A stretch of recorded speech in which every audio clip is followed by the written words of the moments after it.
आज की कहानी का शीर्षक है एक छोटा सा मजाक। सर्दियों की सुंदर दोपहर। सर्दी बहुत तेज है। नाद्या ने मेरी बांह पकड़ रखी है। उसके घुंघराले बालों में बर्फ इस तरह जम गई है कि वे चांदनी की तरह झलकने लगे हैं। होठों के ऊपर भी बर्फ की एक लकीर सी दिखाई देने लगी है। हम एक पहाड़ी पर खड़े हुए हैं। हमारे पैरों के नीचे मैदान पर एक ढलान परसी हुई है जिसमें सूरज की रोशनी ऐसे चमक रही है जैसे उसकी परछाई शीशे में पड़ रही हो। हमारे पैरों के पास ही एक स्लेज पड़ी हुई है जिसकी गद्दी पर लाल कपड़ा लगा हुआ है। चलो नादा, एक बार फिसले। मैंने नादा से कहा, सिर्फ एक बार, घबराओ नहीं, हमें कुछ नहीं होगा, हम ठीक ठाक नीचे पहुंच जाएंगे। लेकिन नादा डर रही है। यहाँ से पहाड़ी के कगार से नीचे मैदान तक का रास्ता उसे बेहद लंबा लग रहा है। वह भय से पीली पड़ गई है। जब वह पर से नीचे की ओर झांकती है और जब मैं उससे स्लेज पर बैठने को कहता हूँ तो जैसे उसका दम निकल जाता है। मैं सोचता हूँ लेकिन तब क्या होगा जब वह नीचे फिसलने का खतरा उठा लेगी। वह तो भय से मर ही जाएगी या पागल ही हो जाएगी। मेरी बात मान लो, मैंने उससे कहा। नहीं नहीं, डरो नहीं, तुम में हिम्मत की कमी है क्या? आखिरकार वह मान जाती है और मैं उसके चेहरे के भावों को पढ़ता हूँ। ऐसा लगता है जैसे मौत का खतरा मोल लेकर ही उसने मेरी यह बात मानी है। वह भय से सफेद पड़ चुकी है और कांप रही है। मैं उसे स्लेज पर बैठाकर उसके कंधों पर अपना हाथ रखकर उसके पीछे बैठ जाता हूँ। हम उस अथाह गहराई की ओर फिसलने लगते हैं। स्लेज गोली की तरह बड़ी तेजी से नीचे जा रही है। बेहद ठंडी हवा हमारे चेहरों पर चोट कर रही है। हवा ऐसे चिंगाड़ रही है कि लगता है जैसे कोई तेज सीटी बजा रहा हो। हवा जैसे गुस्से से हमारे बदनों को चीर रही है। वह हमारे सिर उतार लेना चाहती है। हवा इतनी तेज है कि सांस लेना भी मुश्किल हो रहा है। लगता है मानो शैतान हमें अपने पंजों में जकड़कर गरजते हुए नरक की ओर खींच रहा है। आसपास की सारी चीजें जैसे बड़ी तेजी से भागती हुई लकीर में बदल गई हैं। ऐसा महसूस होता है कि आने वाले पल में ही हम मर जाएंगे। मैं तुमसे प्यार करता हूँ नादा, मैं धीमे से कहता हूँ। स्लेज की गति धीरे धीरे कम हो जाती है। हवा का गरजना और स्लेज का गूंजना अब इतना भयानक नहीं लगता। हमारे दम में दम आता है और आखिरकार हम नीचे पहुंच जाते हैं। नाद्या अधमरी सी हो रही है। वह सफेद पड़ गई है। उसकी सांसें बहुत धीमी धीमी चल रही हैं। मैं स्लेज से उठने में उसकी मदद करता हूँ। अब चाहे जो भी हो जाए, मैं कभी नहीं फिसलूंगी, हरगिज नहीं। आज तो मैं मरते मरते बची हूँ।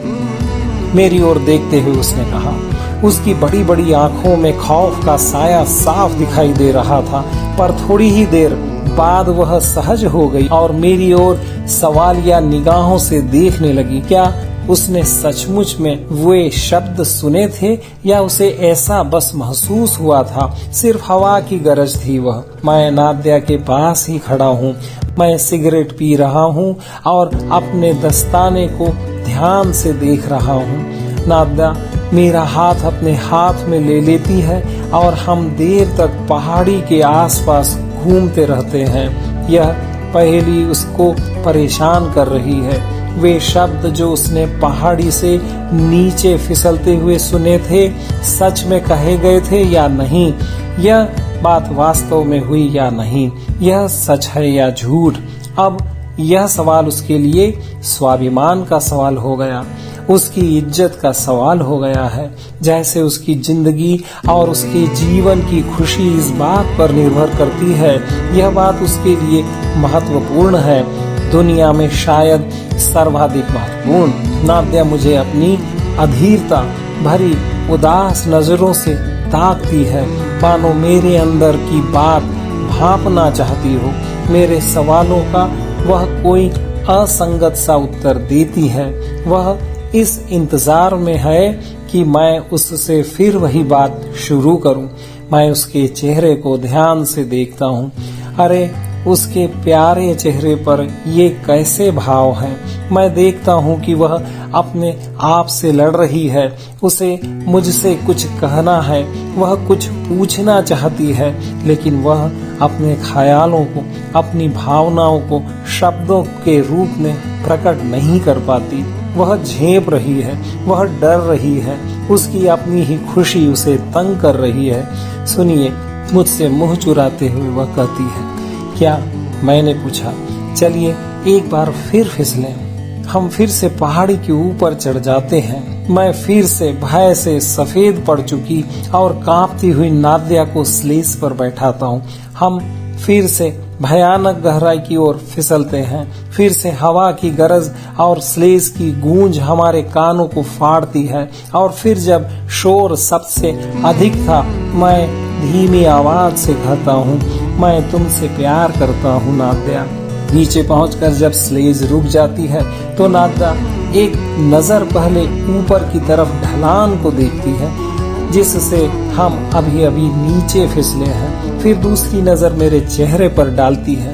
वह ध्यान से मेरी बेपरवाह और भावहीन आवाज को सुनती है। उसके चेहरे पर हैरानी है, न सिर्फ चेहरे पर बल्कि उसके सारे हाव भाव से हैरानी झलकती है। वह चकित है और जैसे उसके चेहरे पर यह लिखा है, क्या बात है, वे शब्द किसने कहे थे? शायद इसी ने। या हो सकता है मुझे बस ऐसा महसूस हो, बस ऐसे ही वे शब्द सुनाई दिए हों। उसकी परेशानी बढ़ जाती है कि वह इस सच्चाई से अनभिज्ञ है। यह अनभिज्ञता उसकी अधीरता को बढ़ाती है। मुझे उस पर तरस आ रहा है। बेचारी लड़की, वह मेरे प्रश्नों का कोई उत्तर नहीं देती और नाक भौं चढ़ा लेती है। लगता है वह रोने ही वाली है। घर चलें? मैं पूछता हूँ, लेकिन मुझे तो यहाँ फिसलने में खूब मजा आ रहा है। वह शर्म से लाल होकर कहती है और फिर मुझसे अनुरोध करती है, और क्यों न हम एक बार फिर फिसलें। तो उसे यह फिसलना अच्छा लगता है, पर स्लेज पर बैठते हुए तो वह पहले की तरह ही भय से सफेद दिखाई दे रही है और कांप रही है। उसे सांस लेना भी मुश्किल हो रहा है। लेकिन मैं अपने होठों को रुमाल से पोंछकर धीरे से खांसता हूँ, और जब फिर से नीचे फिसलते हुए हम आधे रास्ते में पहुंच जाते हैं तो मैं एक बार फिर कहता हूँ, मैं तुमसे प्यार करता हूँ नाद्या। और यह पहली केवल पहेली ही रह जाती है। नाद्या चुप रहती है, वह कुछ सोचती है। मैं उसे उसके घर तक छोड़ने जाता हूँ। वह धीमे धीमे कदमों से चल रही है और इंतजार कर रही है कि शायद मैं उससे कुछ कहूँगा। मैं यह नोट करता हूँ कि उसका दिल कैसे तड़प रहा है, लेकिन वह चुप रहने की कोशिश कर रही है और अपने मन की बात को अपने दिल में ही रखे हुए है। शायद वह सोच रही है। दूसरे दिन मुझे उसका एक रुक्का मिलता है। आज जब आप पहाड़ी पर फिसलने के लिए जाएं तो मुझे अपने साथ ले लें नाद्या। उस दिन से हम दोनों रोज फिसलने के लिए पहाड़ी पर जाते हैं और स्लेज पर नीचे फिसलते हुए हर बार मैं धीमी आवाज में वे ही शब्द कहता हूँ, मैं तुमसे प्यार करता हूँ नाद्या। जल्दी ही नाद्या को इन शब्दों का नशा सा हो जाता है। वैसे ही नशा जैसा शराब या मार्फीन का नशा होता है, वह अब इन शब्दों की खुमारी में रहने लगी है। हालांकि उसे पहाड़ी से नीचे फिसलने में पहले की ही तरह डर लगता है, लेकिन अब भय और खतरा मोहब्बत से भरे हुए उन शब्दों में एक नया स्वाद पैदा करता है, जो पहले की तरह उसके लिए एक पहेली बने हुए हैं और उसके दिल को तड़पाते हैं। उसका शक हम दो ही लोगों पर है, मुझ पर और हवा पर। हम दोनों में से कौन उसके सामने अपनी भावना का इंतजार करता है उसे पता नहीं, पर अब उसे इससे कोई फर्क नहीं पड़ता। शराब चाहे किसी भी बर्तन से क्यों न पी जाए, नशा तो वह उतना ही देती है। अचानक एक दिन दोपहर के समय मैं अकेला ही उस पहाड़ी पर जा पहुंचा। भीड़ के पीछे से मैंने देखा कि नादा उस ढलान के पास खड़ी है। उसकी आंखें मुझे ही तलाश रही हैं। फिर वह धीरे धीरे पहाड़ी पर चढ़ने लगती है, अकेले फिसलने में। हालांकि उसे डर लगता है, बहुत ज्यादा डर। वह बर्फ की तरह सफेद पड़ चुकी है। वह कांप रही है जैसे उसे फांसी पर चढ़ाया जा रहा हो, पर वह आगे ही आगे बढ़ती जा रही है, बिना झिझके, बिना रुके। शायद उसने फैसला कर ही लिया है कि वह इस बार अकेली नीचे फिसल कर देखेगी कि जब मैं अकेली होंगी तो क्या मुझे वे मीठे शब्द सुनाई देंगे या नहीं। मैं देखता हूँ कि वह बेहद घबराई हुई भय से मुंह खोलकर स्लेज पर बैठ जाती है। वह अपनी आंखें बंद कर लेती है और जैसे जीवन से विदा लेकर नीचे की ओर फिसल पड़ती है।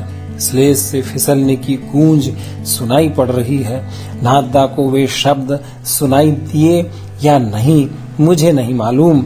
मैं बस देखता हूँ कि वह बेहद थकी हुई और कमजोर सी स्लेज से उठती है। मैं उसके चेहरे पर यह पढ़ सकता हूँ कि वह खुद नहीं जानती कि उसे कुछ सुनाई दिया या नहीं। नीचे फिसलते हुए उसे इतना डर लगा कि उसके लिए कुछ भी सुनना या समझना मुश्किल था। फिर कुछ ही समय बाद बसंत का मौसम आ गया। मार्च का महीना है। सूरज की किरणें पहले से अधिक गर्म हो गई हैं। हमारी बर्फ से ढकी वह सफेद पहाड़ी भी काली पड़ गई है। उसकी चमक खत्म हो गई है। धीरे धीरे सारी बर्फ पिघल जाती है। हमारा फिसलना बंद हो गया है और अब नादा उन शब्दों को नहीं सुन पाएगी। उससे वे शब्द कहने वाला भी अब कोई नहीं है। हवा खामोश हो गई है और मैं यह शहर छोड़कर पीटरबर्ग जाने वाला हूँ। हो सकता है कि मैं हमेशा के लिए वहाँ चला जाऊं। मेरे पीटरबर्ग रवाना होने से शायद 2 दिन पहले की बात है। संध्या समय मैं बगीचे में बैठा था जिस मकान में नादा रहती है।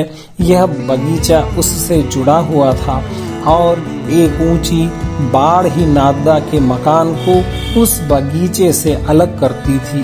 अभी भी मौसम में काफी ठंड है। कहीं कहीं बर्फ पड़ी दिखाई देती है। हरियाली अभी नहीं है, लेकिन वसंत की सुगंध महसूस होने लगी है। शाम को पक्षियों की चहचहाट सुनाई देने लगी है। मैं बाढ़ के पास आ जाता हूँ और एक दरार से नादा के घर की तरफ देखता हूँ। नादा बरामदे में खड़ी है और उदास नजरों से आसमान की ओर ताक रही है। बसंती हवा उसके उदास फीके चेहरे को सहला रही है।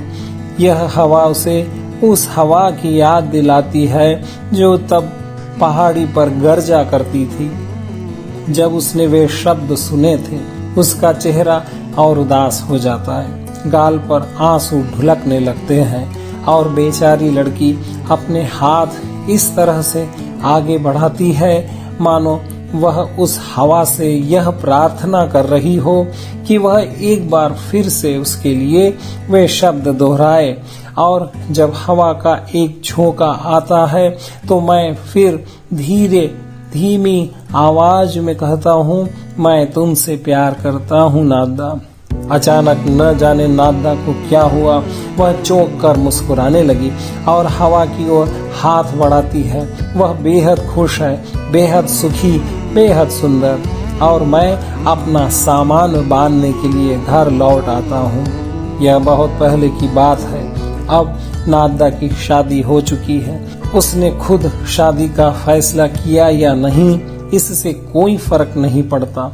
उसका पति एक बड़ा अफसर है और उसके 3 बच्चे हैं। वह उस समय को आज भी नहीं भूल पाई है जब हम फिसलने के लिए पहाड़ी पर जाया करते थे। हवा के वे शब्द उसे आज भी याद हैं। यह उसके जीवन की सबसे सुखद, हृदय स्पर्शी और खूबसूरत याद है। और अब जब मैं प्रौढ़ हो चुका हूँ, मैं यह नहीं समझ पाता हूँ कि मैंने उससे वे शब्द क्यों कहे थे, किस लिए मैंने उसके साथ ऐसा मजाक किया था।